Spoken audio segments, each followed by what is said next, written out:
नमस्कार, आपका स्वागत है यूपी मंथन में। आप देख रहे हैं यूपी मंथन। नवाबगंज सीट बाराबंकी जो कि भाजपा के कब्जे में थी, उसे समाजवादी पार्टी की शीला सिंह ने आखिरकार अपना कब्जा कर लिया। यूपी के मुख्यमंत्री योगी आदित्यनाथ की कैंपेनिंग भी इस सीट पर न कर सकी काम। बदल दिया शीला सिंह ने इतिहास। मेरे दुश्मन समझ रहे थे मैं अब कभी लौट के ना आऊंगा। एक गुमनामी का समुंदर है, उसमें ही जाके डूब जाऊंगा। अभी बाकी मेरी कहानी है, सारी दुनिया को जो सुनानी है। मुझे पहचानो, देखो मैं हूं कौन, आ रहा हूं पलट के, मैं हूं। नवाबगंज की इस सीट पर भारतीय जनता पार्टी का 2 बार कब्जा रहा। समाजवादी पार्टी को इस बार शीला सिंह प्रत्याशी थी, जो कि जातीय समीकरण साधने में कामयाब हुई और 15,700 वोटों से जीत दर्ज की और शीला सिंह के सिर पर सज गया नवाबगंज सीट का ताज। वहीं लाला रंजीत ने आपसी खेमाबंदी को बताई हार की वजह। हमें चुनाव हराने के लिए एक फैसला लिया। संतोष सिंह जी ने, हर्षित वर्मा ने, पंकी गुप्ता ने, के हमारे प्रत्याशी, हमारे कमल का फूल हमारा, और वोट मांग रहे थे, उनको टिकट दे दिया गया जो रंजीत बहादुर का विरोध कर सकते हो। यहाँ पे तो मैंने अपना चुनाव के चरणों में समर्पित कर दिया था। हमें तो अपनों ने लूटा, गैरों में कहाँ दम था।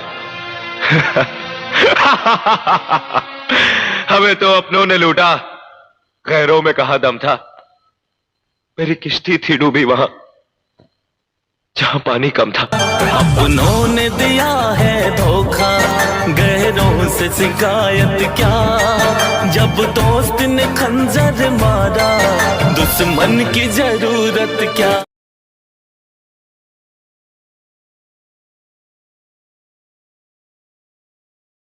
तालिका जीत पाई, कहीं पार्टी के विरोध में है, क्या कुछ कहना चाहेंगे? देखिए, परिणाम पार्टी के विरोध में नहीं, ये परिणाम हमारे भी विरोध में नहीं।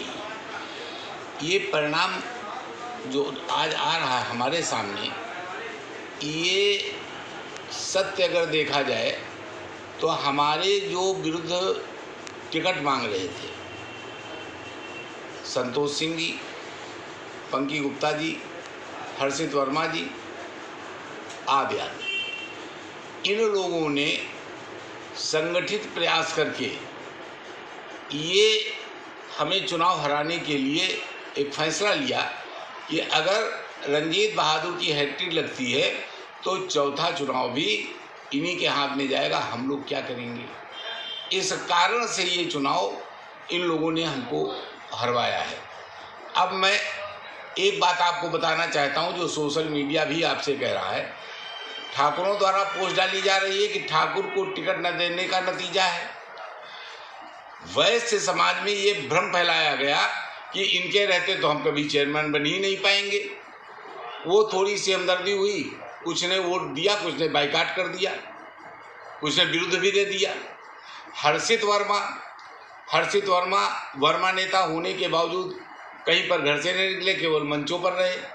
हमारे यहाँ जिलाध्यक्ष जी ने, जिन वर्मा नेताओं का प्रभाव था यहाँ पर, हमारे डॉक्टर अवधेश वर्मा, उनको इन्होंने हैदरगढ़ भेज दिया। डॉक्टर हरनाम वर्मा, उनकी सतरिंग में ड्यूटी लगा दी। जो और वर्मा नेता थे हमारे यहाँ, जैसे बुल्लन वर्मा आदि, इन लोगों को आमंत्रण ही नहीं दिया गया। टिकट भी सभासदों को उन लोगों को दे दिया गया जो मेरे ही विरुद्ध कार्य करते रहे। टिकट, सभासद का टिकट नियम ये है कि चेयरमैन प्रत्याशी से पूछा जाता है कि आपके साथ ये चुनाव लड़ेगा, ये कैसा रहेगा। हमसे पूछा भी नहीं गया, हमारे से पहले ही टिकट डिक्लेयर कर दिया गया उनका। तो ये कुल मिलाकर के ये जिलाध्यक्ष महोदय हमसे पहले से भी थोड़ा सा असंतुष्ट थे, और इनके मैं तमाम प्रमाण दे सकता हूँ।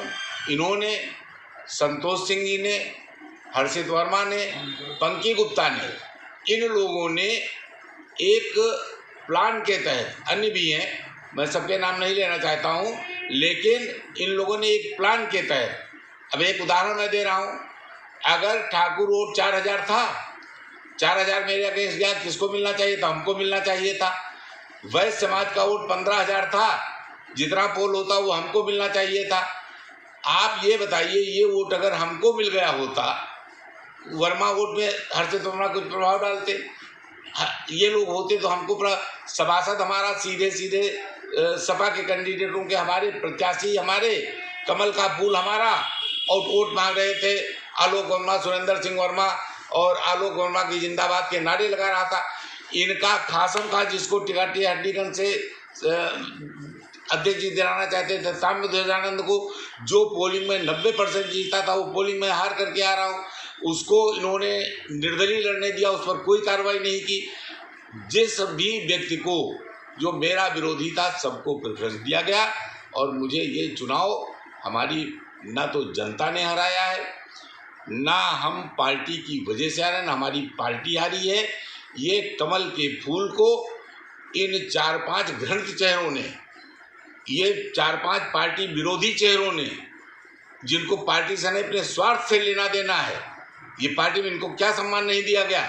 मुख्यमंत्री की सभा का संचालन किया गया, उसके बावजूद मेरे साथ एक दिन भी नहीं निकले, खाली ने मंचों पर हमारी जबान को बंद कर दिया गया। अगर मैं यही बात अपनी जनता से कह देता, ये पार्टी विरोधी लोग हमको चुनाव हराना चाहते हैं, कमल के फूल को मसलना चाहते हैं, भारतीय जनता पार्टी को नीचा दिखाना चाहते हैं, इनकी बातों पर मत आइएगा। मैं बताता कि संतोष सिंह क्या कर रहे हैं, मैं बताता कि हर्षित वर्मा क्या कर रहे हैं, मैं बताता कि पंकज गुप्ता क्या कर रहे हैं, लेकिन अगर ये बता देता तो शायद जनता इस बात से हमारी बातों को अगर, पर आप तो समर्पित हो गए ना उनके चरणों में। ये मेरी सभ्यता है, ये मेरे खून में नहीं है। मैं जानता था ये आहत हैं, तो मैंने अपना चुनाव उनके चरणों में समर्पित कर दिया था। इसके बाद भी तो नहीं पसीजे, क्या सम्मान नहीं दिया गया? हमारी पार्टी के नेताओं ने उनको क्या सम्मान नहीं दिया? 4-4, 5-5 दिन को लगातार बनाते रहे। तो चेयरमैन साहब, कुल मिलाकर अगर देखा जाए तो क्या आपका कहना है कि यहाँ पर समाजवादी पार्टी को भाजपा ने जिताया है? बिल्कुल समाजवादी पार्टी अब भी चुनाव लड़ ले, और ये जो बयान मैं दे रहा हूँ इनके खिलाफ, ये बयान चला दीजिए और चुनाव करा लीजिए, समाजवादी पार्टी अब भी 12,000 वोट से हमसे हार जाएगी। तो क्या आप निर्दलीय लड़ेंगे अगर आप लड़ना चाहें? आप देखिए, अब चुनाव नहीं होना है, अब तो उनके सामने जो चुनौतियां उनको देखें। ये मेरे साथ कुछ नहीं किया इन्होंने, मैं 2 बार का चेयरमैन रह चुका। आप ये बताइए, अभी 1.5 महीने बाद बरसात हो जाएगी, जो 16 करोड़ रुपया नाला के लिए कमिश्नर के हमारी फाइल पड़ी है, ला के बनवा लेंगे। अमृत योजना का 200 करोड़ रुपए का प्रस्ताव है, ये पूरा करा लेंगे। आप ये बताइए, नगर निगम का प्रस्ताव जो हमारा शासन में लंबित है, नगर निगम बनवा लेंगे।